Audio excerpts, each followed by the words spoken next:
waaw asalaamaaleykum maa ngi leen a nuyu yéen ñëpp ci seen tur ak sant mag ak ndaw góor ak jigéen man la Samsudeen Sarr man ma dellusiwaat tey di dimanche ñaar fukki fan ak benn ci weeri March 2021 di jekkali audio yi ma def ci suma TRRC waaw noonu laa ko tuddee suma TRRC waaw di leen nettali li xew in 1994 man li ma fekkee li ma gis paat bi ma ci play te foog naa ne kenn gënu maa xam li xew parce que man dama ko tombe dama ci bokka te dama ci gis naa lépp ci njëlbeen ak ci mujjanteel itam li sampa li tax bi coup d'état bi am nettali naa ko kañ la am ñena ci bokkoon ñena ko plan ak yëpp explain naa ko ci suma audio yi passé waaw maa ngi gërëm nag Karafa S Aboubacar ñu ko spellé KARAFAS waaw S mooy middle name am Aboubacar ABUBACARR moom nag mu ngi create YouTube link boo xam ne ku miss audio rek soo demee ci page am bi dina la mun a jox link bi nga xam ne di nga mun a déglu fi ma commencé ba fi ma em ne tey last time nag bi ma wax maa ngi leen a wax ne explainal naa leen ba bi gars yi waxee ne as a matter of fact biñ demee State House ngoon soosu pour ñu discuss yëfi coup d'état bi ñena ci bokkaat officers yëpp daje fa officers yi nga xam ne ñëpp ñu ngi woon ci around although bi affaire bi jaxasoo ñu bëri dañ nëbbu ji ñu ci ëpp yëpp kenn dañ nëbbu ji waaye biñ ne ñu ñëw officers yu bëri ñëw nañ feeñ nañ waaw mun naa remember wax naa loolu ma ne mun naa remember Antumaan Saaxo moom mu ngi woon ci Navy bi mu ngi fa woon mun naa remember Sirif Mbay xaw ma moom fan la nekkoon waaye time boobu moom it moom he was very important ci police unit bi mun naa remember Mamad Thiam a ngi fa woon Mamadou Sonko Kañaleeng Manso mun naa remember Basiru Baro lieutenant Basiru Baro mu ngi fa woon xam naa ne itam ne óoruma nag waaye foog naa ne Bineminte mu ngi fa woon waaye óor na ma óor yàlla ne Bajinka mu ngi fa woon parce que Bajinka bépp moo faatu yal na ko yàlla yërëm te xare ko àdduna daf ma daan nettalil bés boobu li xew every time mu ne ma saa bés boobu di first time ma xaamee la ci nit ñi and am na officers yu bëri bu fa nekk waaye senior officers yi daal mun naa laa wax ne ñu bëree nga fa woon suma boss foo ma Babacar Jatta nag nekku fa woon because moom wax na ne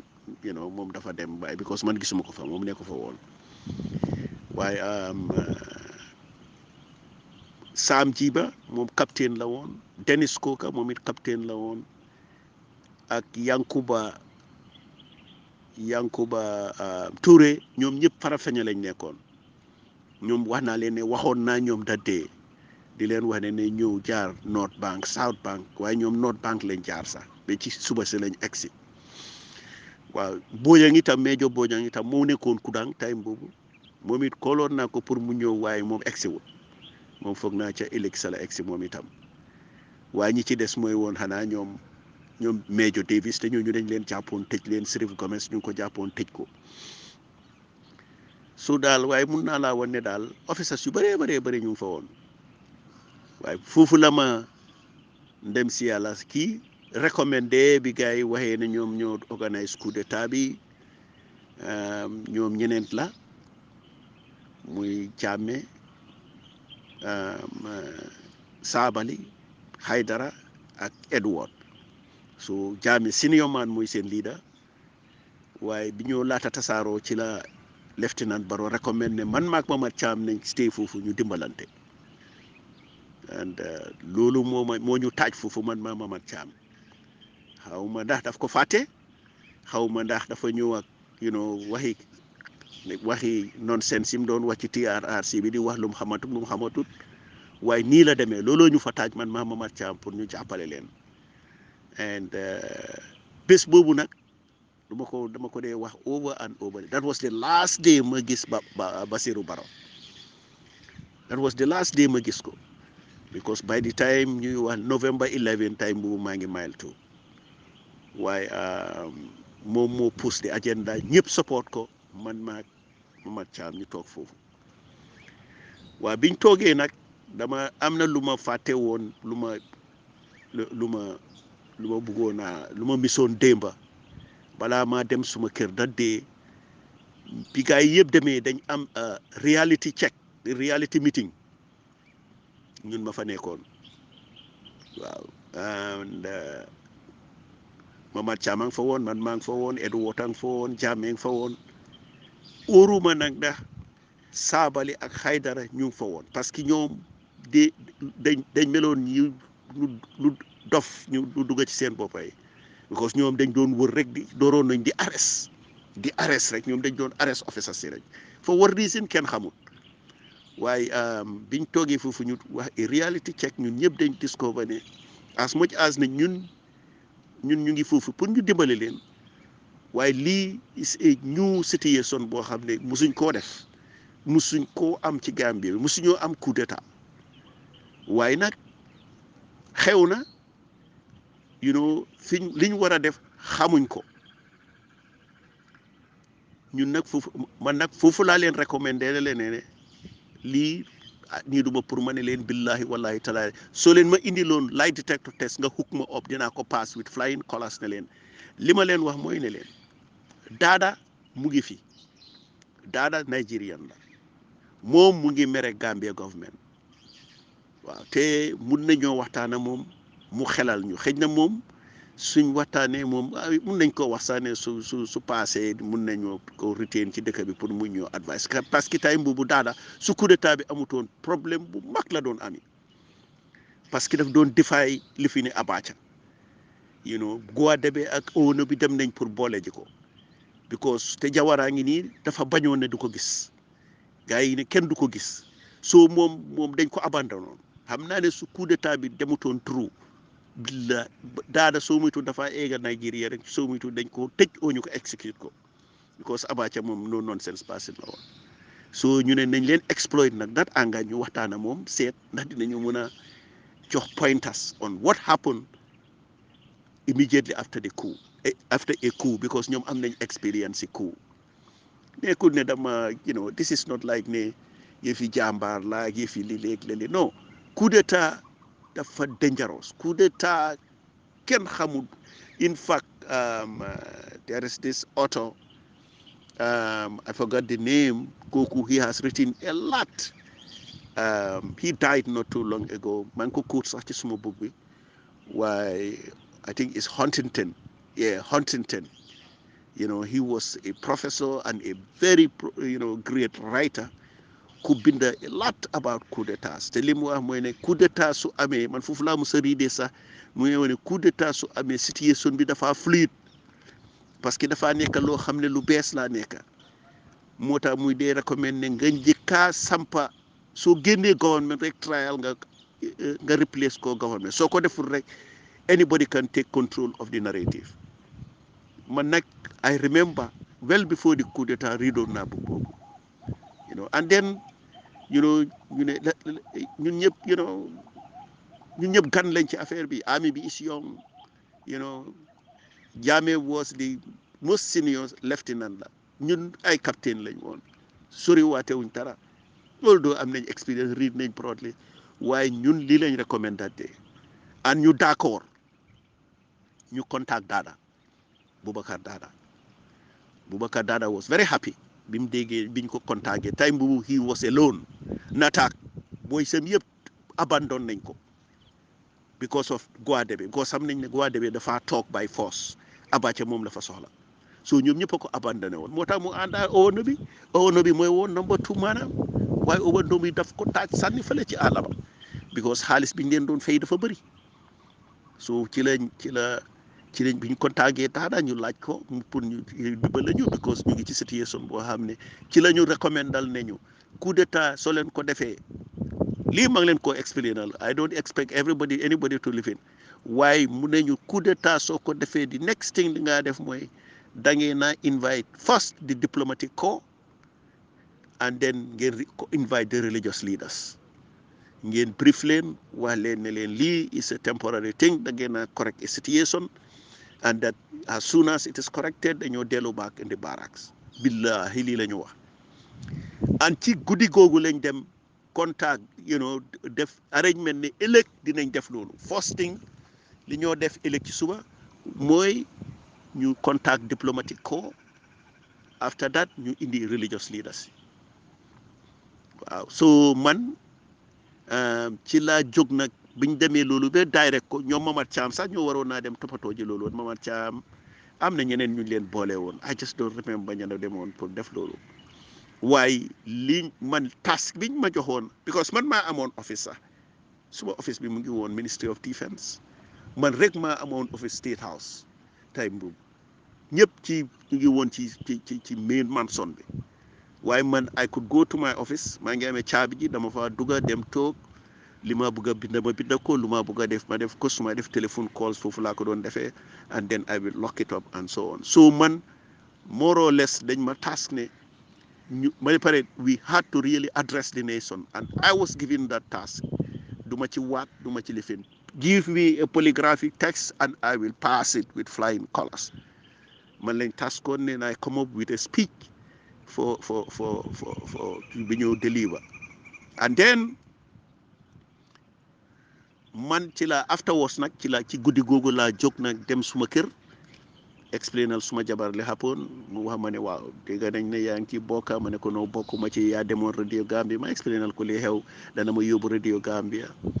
won ko ne sax tàngoot sax bañ demee fekkuñ fa transmission parce que suma announce on that day and I was going to dama doon pare announce ne lii coup d'état nekk on na American si withdraw dem ci seen gaal gi and we don't need any firefight exactly ni ma ko waxee woon because noonu laa ko doon xelaatee waaye yàlla def biñ demee nekkuñ bonto so because su ma ko announce rek dëkk bi dafaa toj su ma announce ne coup d'état rek bandi yi dinañ jóg so loolu itam yàlla suy defar nga foog ne dafaa yaaxa so dañ communiquer so ma explain suma jabar everything ma jógee foofu nag ma delluwaat State House by 8 o'clock bu ma fa eggee ma fekk fa a very serious chaos muy an emergency ne Senegalese forces si ñu ngi leen a amass in the borders to intervene and that ne I think ne ñu ne Sabally ak Haidara Sabally ak Edward dem nañ pour gis ambassadeur Kebe du ma ko fàtte turam mu ci suma bug bi Kebe moo nekkoon di ambassadeur in the Gambia Sénégalais la gaa yi dem pour miit ko mu ne du miit kenn tëj bunta bi gendarmerie close seen bunta bi ne kenn du fa dugga am serious li lay happen so biñ ñëwee ma egsi ñu discuss lii ma ne all right kon xaaral man maak Mamad Thiam ñu dem foofu man maak Mamad Thiam ñoo dugga ci moto boy yi drive ñu dem kër Kebe Cape Point foofu la dëkkoon ambassadeur bi biñ demee ñu fekk fa gendarmerie bi ci bunta bi mu ne ma Kebe tëdd na ñu ne ko dafa war a jóg lii dafa urgent waa ji reluctant ñu ne ko wax ko ne capitaine Sarr ak capitaine Thiam ñoo ko bëgg a gis lii dafa urgent waaye biñ ko waxee gendarmerie bi tam mu gis ne ñii du ay second lieutenant gisul lii gars yi xëy na dañ ñëw sax Sabally ni meloon mel ni dof bu wér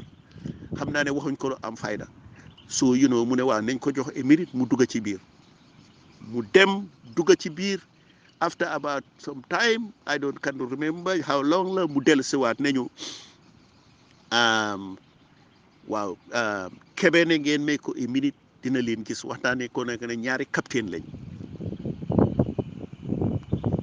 about 10 minutes after ñu ubbil ñu bunta bi man maa Mamad Thiam ñu dugga in fact ci varanda bi la ñu taaj nanguur sax ñu dugga ci biir néeg bi waaye bi mu génn see ñu nuyu ko waxtaan moom waxtaan bu rafet mu ngi mel ni ku mer ñu wax ko ne ko waaw ñun de ñëw parce que dañ dégg ne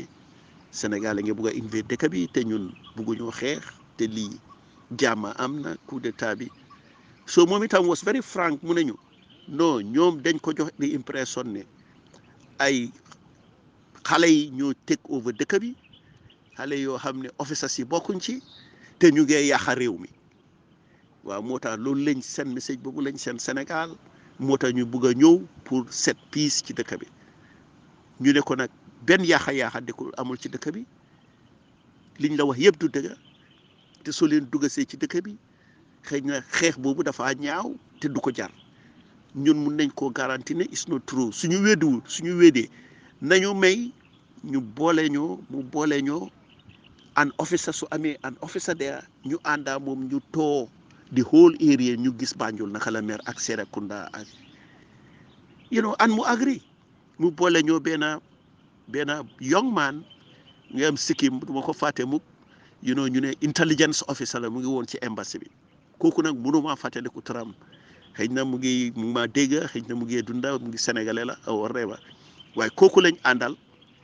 ñu commencé génnee bi ñu demee Cape Point Atlantic Road lañ jël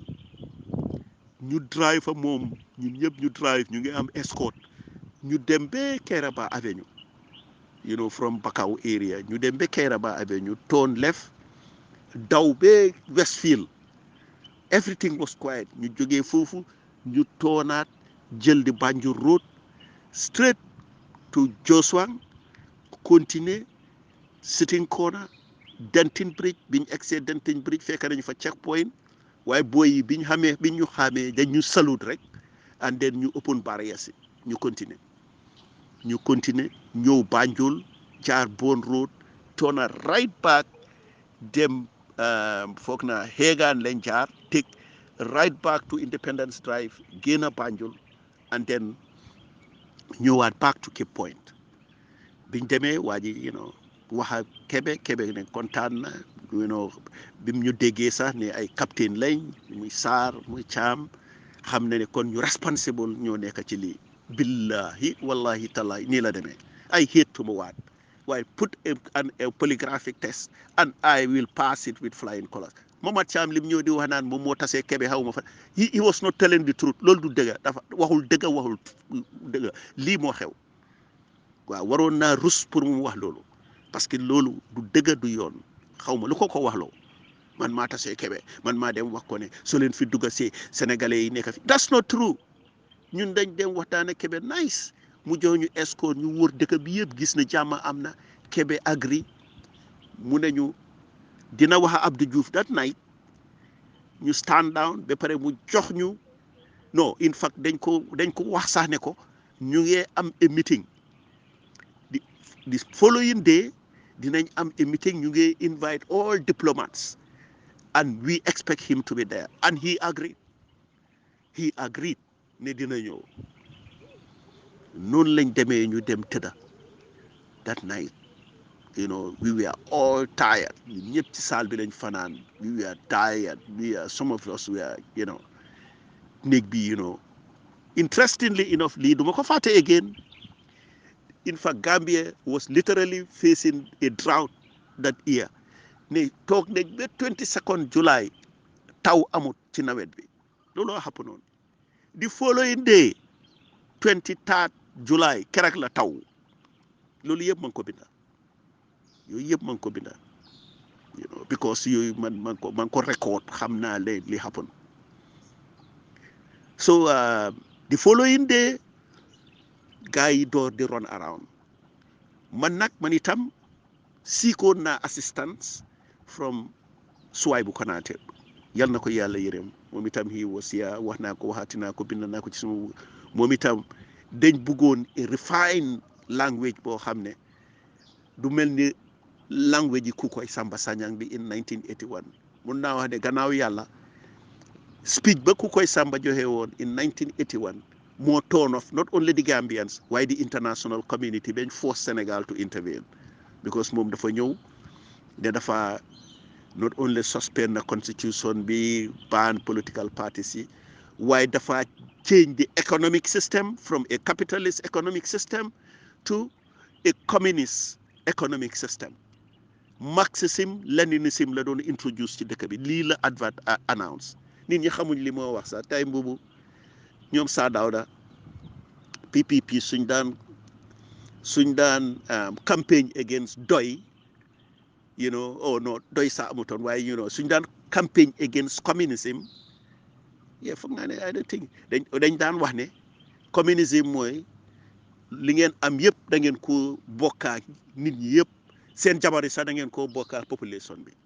that's the impression bi PPP daan nit naxee nit ñi so bañ waxee loolu moo turn off the Gambians so ñun xamoon nañ ne speech bi ñoo binda bi ñoo njëkkaa riit dafa war a école loo xam ne not only ni Gambians si suñ ko déggee dinañ kontaan waaye su ko international community bi déggee dinañ xam ne ñu responsible ñoo jël government bi àndoon ñoom ku koy Samba Sagnang ak Gana Ngom fii talks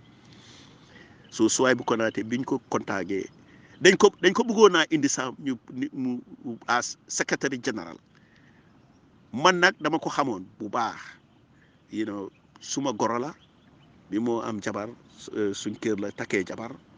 and xamoon naa ne he was one of the best journalists and one of the best writers nga understand ci dëkk bi ba pare bi ma binda suma book bi sax meet me in Conakry suwaay bu moo ma edital suma book bi ba mu ko ba mu paas Macmillan waaw moo ma dimbale edital ma book bi so waaye so man I recommend ne dañ ko war a indi as secretary general waaye biñ demee he was not keen about coming because moom itam he was a staunch PPP supporter la woon Bakary Dabo was his best friend ñoo daan ànda xamutoon fu Bakary Dabo nekk amatuñ government waaye among the circles so xamoon li xew everybody was supporting ne Bakary Dabo should come back ne sa Bakary Dabo was a person koo xam ne everybody like him I think ne ñu ngi ko likee ci bi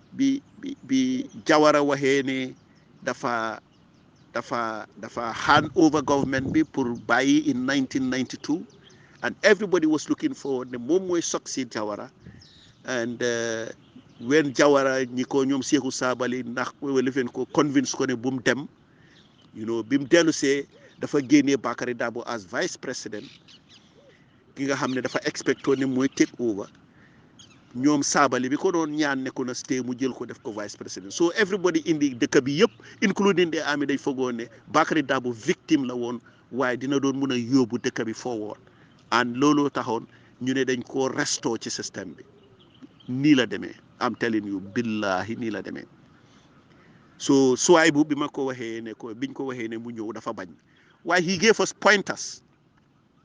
yi mu ma jox ci notebook la ko binda they were brilliant when I saw those pointers ci la binda the speech which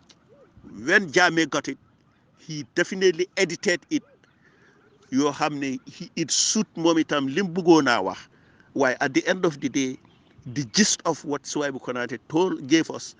and the projection biñ doon joxe was all there to be honest with you and wow so man I concentrated in writing that speech and I did Edward sax wax na ko ne man maa binda speech bi waaye biñ ko joxee Jammeh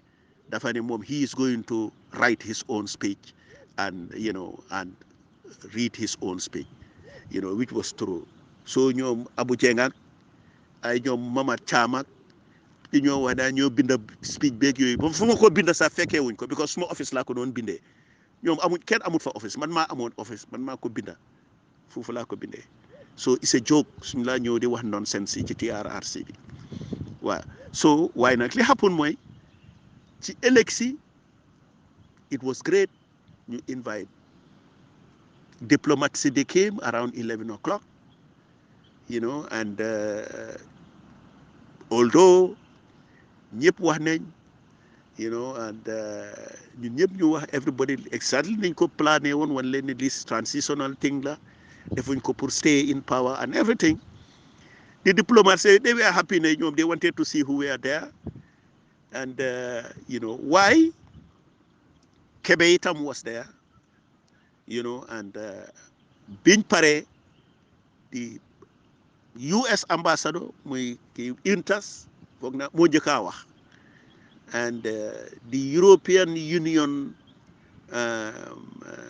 representative in the Gambia kooku itam wax na, and the British High Commissioner if I'm not mistaken ñooñu yëpp wax nañ ne ñoom supportuñ coup bi. ñoom they believe in democratic process, te ñoom they want to make sure ne we restore the PPP government, or else ñoom they will make sure ne they will take the necessary measures against the government. Sierra Leone ambassador bi du ma ko fàtte mukk maa ngi nataaloo moom sax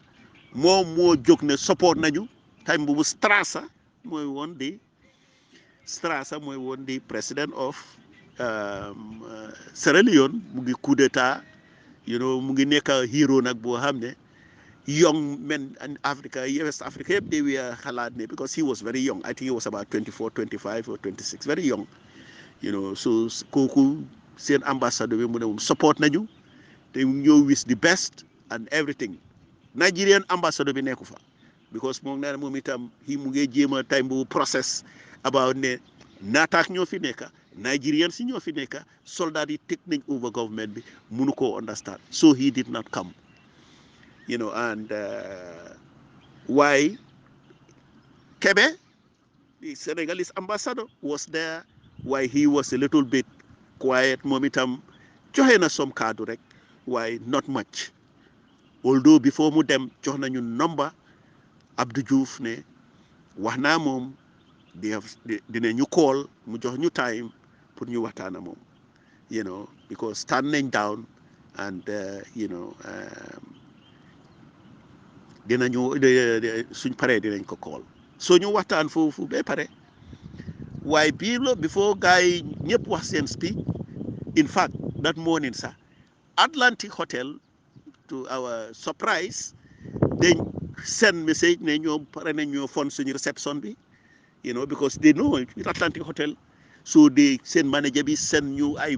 tables, ñu lalal ñu ko, ñu indil ñu snacks, drinks, everything. yoo xam ne it looks so organized and well, very neat. seen waiters si ñëw indil ñu fine, and foog naa ne loolu sax impress na gars yi ne these guys are orderly. Everybody started chipping in because gis nañ ne successful na. And why before gars yi ñoo tasaaroo ci la ma Knight ak Andrew Winters corner ak kii McLean, because I was working with them, American ambassador bi, political advisor bi ak military attaché bi, and mu laaj ma, and I explained to them ne leen li happen, ne leen man bokkuma ci explain na leen everything li happen. So waaye nag ñoom they can deal with me because xamuñ gars yi, ñoom xamuñ ma kenn ci boy yi. So ci lañ ma ne ñoom they have a recommendation, ñoom they are Winters ne it was good that there is the change of government. Why? The way we did it is not acceptable, Washington. ñoom they don't support coup d'état, nu mun a mel, nu mun a lifine supportuñ ko. Waaye ñëw nañ position boo xam ne Jawara ngi ci gaal gi, mun nañoo négocier. Mali had a similar situation not too long ago, and def nañ transition, very swift one, within 1 year. Military bi organized an election and went back to the barracks. Mu ne ñoom mun nañoo négocier, ñu indi Jawara ñu def ko ceremonial president. Su ñëwee the soldiers can organize a government of their own boo xam ne every organ of government is going to be controlled by the soldiers, except ne the president will be make a ceremonial president. And ñu bàyyi ko fa fi about 6 months, moom 6 months la recommend, waaye xam naa ne soo leen waxoon sax 1 year dinañ nangu ne 6 months, and after that ñu organize a general election boo xam ne Jawara du contest, because Jawara dafa war a bàyyi. ñoom day fiiloo ne Jawara had enough time, lim defoon waxeet dina bàyyi duma bàyyi, made him look bad, ñoom they were not happy with him. BBC biñ ko defee sax dañ ko defoon a joke ne ban président a waxoon ne dafa bàyyi last minute mu ne yàlla ne bu mu bàyyi, and they were all laughing over it. Morning Africa man déglu woon naa programme boobu. And then like ñoom that's what they wanted. So we sell ñu idea bi very well. Ne nañ ko discuss ñu ni neen. And when they left, we talk about it, and Jammeh was very keen about it. Billahi, he was very keen about it. Let's explore that. Why it was a gamble again. It was a new terrain. ñun ñëpp ñu toog ñu discuss ko ñu wax ne leen ñu wax Andrew Wingtas ne ko ok dinañ ko consider. Why later on, foog naa ne advice came back ne it's not safe and it's not wise. maa ngi remember the same statement. Billahi, well, I hate to what. Bima demee America in 1999, Matase Jebes Langley, he was the Secretary General to Jawara at that time. Momi dafa amon problem ma Jawara, mu leave here, and I think he was very unhappy with the government. Biñ ko génnee ci dëkk bi. maa ngi ko fekk mu ngi teach Howard University. Gaañu na reel na ko yàlla yërëm. Bi ma meet ñoom docteur Ñang ak ñoom docteur xawma naka la tuddaati sax. I don't know if I forgot the name of the doctor again. No, wait a minute. Soxna, ñooñu bi ma leen naa mit moom maa ngi ko fekk moom itam Howard dafa doon lecture. moo wax ko the same thing. ma ne ko ñun ñoo American si d'accord oon nañ ne American si seloon nañ ñu idea pour ñu def Jawara ceremonial leader for about 6 months. So leen ko defoon di ngeen ko regret. It would have failed. You could see how happy the guy was ne. Jawara was out. Jebes Langley. Man Malen Wali, I was there in Falena Kalaturati, Washington DC. Why later on Limala Warek, the idea was squashed. It was not a wise idea. So in the Jawara, one thing can lead to another. Then by you navigate our own terrain and then do our best to stand whatever we are going to face. And I think that message was delivered to Jawara by Singate. When it was time for Americans Yobu, somebody to talk to Jawara, Singate more them what Jawara categorically neko, you have had your time, it is over, you're coming back, Dufimunate am. Nyun, we cannot accept you as a Gambian president again. And that Lolo Yaha, the deal with negotiating pour in fact loolu bi mu amee sax ci la Andrew Winters ak ñoom Captain Bokar ñoom because ñoom they were waiting for that to see whether it's going to succeed ci la US Lamo County naval ship bi seen captain bi decide ne mënatuñoo toog Gambia di négocier loo xam ne amuñ ci mandate, so they are going to leave. So ci la ñun nag time boobu that day lañ waxtaan Abdou Diouf asoo ñu ne he's not going to intervene waaye dina jox Jawara a political asylum for humanitarian grounds, waaye mun nañoo asoo ne moom he's not going to intervene and dina jox di Gambia military a chance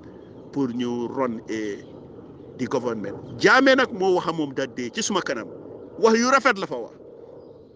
wax yu rafet la wax Abdou Diouf and very mature, to be honest with you. Man, I was surprised